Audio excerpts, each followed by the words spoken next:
Titans Beast World issue number 5. I guess we have one more issue left of this book, I guess. I don't know. I'm not like against it at this moment. I think the direction has now become clear to me what we're doing. I kind of like that there's sort of a twist to this. It keeps a little more in theme with like this being a Titans book. I also like how Tom Taylor writes the Titans. There's just some stuff in here where I'm like, I get it, Tom. I know what you're doing. I know why you're writing it like this. I know your stance on Amanda Waller. I know your stance on some politics now. You're not really like doing anything special here, but I don't know. I wish I was just more like, yes, finally a great Titans event. I've liked this book for the most part, but it doesn't feel like it's been truly wholeheartedly like this brilliant piece. I don't know. So this book opens up with the big Starro of Garfield that's falling to Earth, it's dying or whatever. Raven is really pissed off. She's angry, she's mad, everything sucks for her. She wants to deal with this in a vengeful way. We cut to a couple hours later where the president is giving a speech like, we neutralize the threat, all thank you to Amanda Waller, so she's here to talk about, and she's spinning her tail, making it be like, the real hero today was Chester Runk. He sacrificed himself so we could neutralize the threat. Let it be known we're going to do our best to stop this from happening again. We're going to neutralize the threat. Somebody in like the press is like, is it true that there's like 1 million people infected? She's like, yes, but their sacrifice will be worthy for a better tomorrow.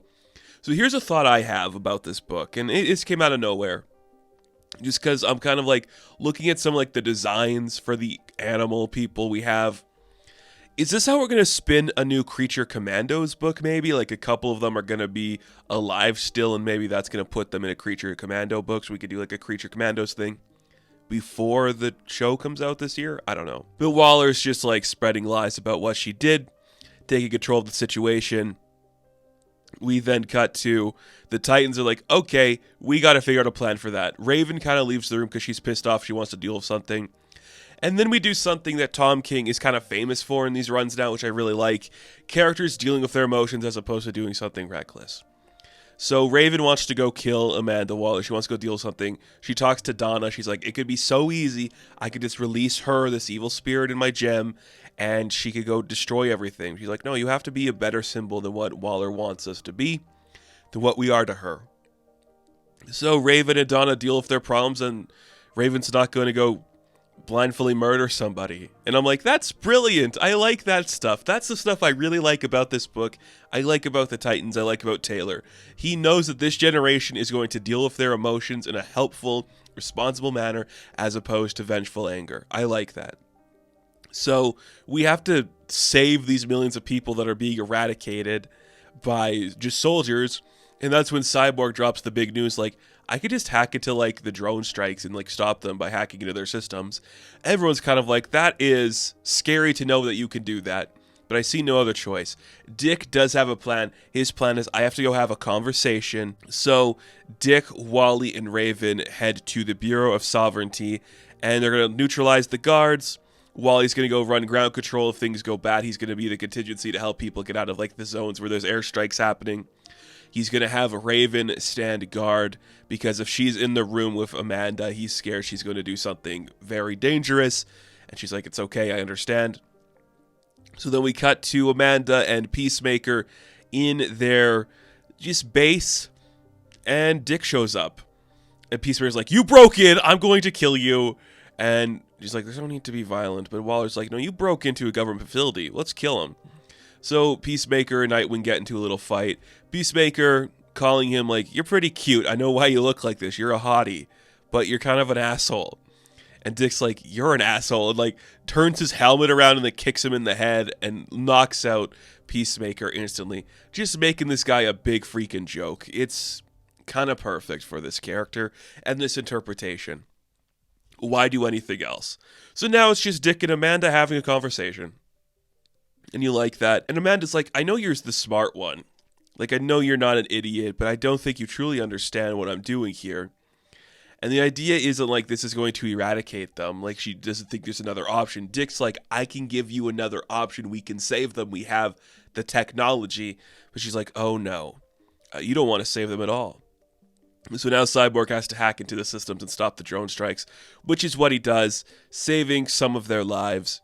And that's when we get a little, like, I'm not mad at this stuff, you know, where it's just Tom Taylor talking about the government and how, like, they want someone to hate. They want someone to be a target. They crave deities and despots. They want people to become gods and dictators, so they have a face they can put to the destruction or the savior, you know?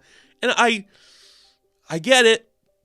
You know, I do think there is something about that nature today where, like, all the problems we have with, like, war and destruction and just fighting today, we want to be able to pin on, like, one person to save it, one person to blame for all the problems. It's more multifaceted than that. And I do know why we're talking about that in this book. And I guess Waller being that character is fine. If it is Waller, because her eyes start to kind of glow purple and you're like, what is she doing? And that's when Raven comes in, because when Waller says, I should have killed Garfield Logan years ago, Raven's like, you're a monster, I hate you, I'm going to kill you. And that is when she's going to unleash her evil spirit Raven or whatever, but nothing's really working, because lo and behold, all of this has been a ruse by Dr. Hate, who has been manipulating the events the entire time, doing something truly evil. Can you imagine Dr. Hate doing something evil? But guess what? This new Dr. Hate is the weird evil version of Raven that has been inside her gem or whatever. I'm not caught up on Raven lore, so I don't know what this really means. Is it like her demon spirit or something? Whatever. Dr. Fate is evil Raven. And I'm like, yeah, that works for me, because that is strictly keeping it within the Titans world. And that makes a lot of sense, where this is a problem created by the Titans. Garfield becoming that is a Titans problem. Dr. Hate being connected to Raven makes it a Titans problem. I don't hate that at all. The stuff I do like about this book is just the characters having conversations.